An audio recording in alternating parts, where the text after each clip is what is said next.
मौलाना सज्जाद नौमानी साहब के एक हैरान कर देने वाली खबर निकलकर सामने आ रही है, जो खबर सुनने के बाद ये कहीं न कहीं आपके भी पैर के नीचे से जमीन खिसक जाएगी। आपको बताएं कि महाराष्ट्र के अंदर 20 तारीख को विधानसभा चुनाव होना है और विधानसभा चुनाव से पहले मौलाना सज्जाद नौमानी साहब के इस तरह के बयान आना कहीं न कहीं बहुत बड़ी बात है और सोशल मीडिया में एक जंग का मैदान हो गया है। आपको बताएं कि AIMIM असदुद्दीन अवैसी की पार्टी जो है इस बार महाराष्ट्र के अंदर 16 सीटों पर चुनाव लड़ रही है। असदुद्दीन अवैसी की पार्टी के खिलाफ मौलाना सज्जाद नौमानी साहब के इस तरह के लिस्ट निकलना यह कहीं न कहीं बहुत बड़ी बात है। आपको बताएं कि 20 तारीख को चुनाव होनी है, उससे पहले मौलाना सज्जाद नौमानी साहब ने एक लिस्ट जारी की है। उस लिस्ट के अंदर तमाम के तमाम कैंडिडेटों के नाम जारी किया है और उस लिस्ट के अंदर AIMIM के 3 कैंडिडेट का नाम सिर्फ आया है, जहां पर महाविकास आघाड़ी और इसी तरह से अन्य पार्टियों को मौलाना सज्जाद नौमानी साहब ने महाराष्ट्र के लोगों से वोट करने की अपील की है। और सबसे बड़ी बात यह है कि इम्तियाज जलील इस बार जो है विधानसभा चुनाव लड़ रहे हैं। औरंगाबाद ईस्ट से जो लिस्ट है उस लिस्ट के अंदर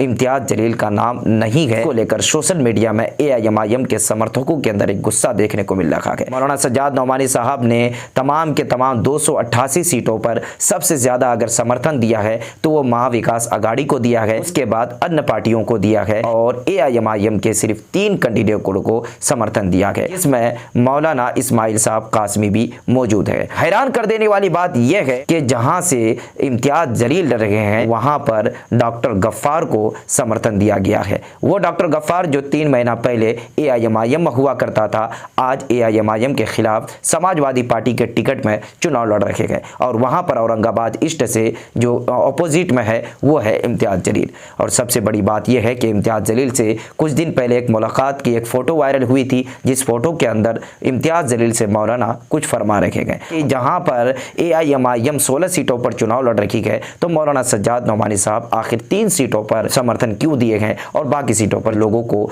वोट करने की अपील जो की है वो महाविकास आघाड़ी और अन्य पार्टियों को वोट करने की अपील की है। बाकी मौलाना सज्जाद नौमानी साहब को सोशल मीडिया में काफी तेजी के साथ ट्रोल किया जा रहा है, अलग अलग तरह की बातें चल रही है। बाकी असदुद्दीन अवैसी के समर्थकों के अंदर एक गुस्सा भी देखने को मिल रहा है कि आखिर मौलाना सज्जाद नौमानी साहब इस तरह के लिस्ट निकालकर क्या साबित करना चाहते हैं। तमाम लोगों को चुनाव लड़ने का हक है और तमाम लोग अपनी अपनी जगह ठीक है, अपनी अपनी चुनाव लड़ने के लिए ताकत लगा रहे हैं, लेकिन इस तरह के लिस्ट निकालना यह कहीं ना कहीं AIMIM के लिए बहुत बड़ा झटका है। बाकी मौलाना सज्जाद नौमानी को लेकर सोशल मीडिया में जो बातें चल रही है, आपकी क्या प्रतिक्रिया है? असदुद्दीन अवैसी की पार्टी जो 16 सीटों पर चुनाव लड़ रही है उसको लेकर क्या प्रतिक्रिया है? आप कमेंट सेक्शन में जाकर जरूर बताइए। वीडियो को शेयर कीजिए, चैनल को सब्सक्राइब कीजिए। मिलते हैं एक नई वीडियो अपडेट के साथ, जब तक के लिए जय हिंद साथियों।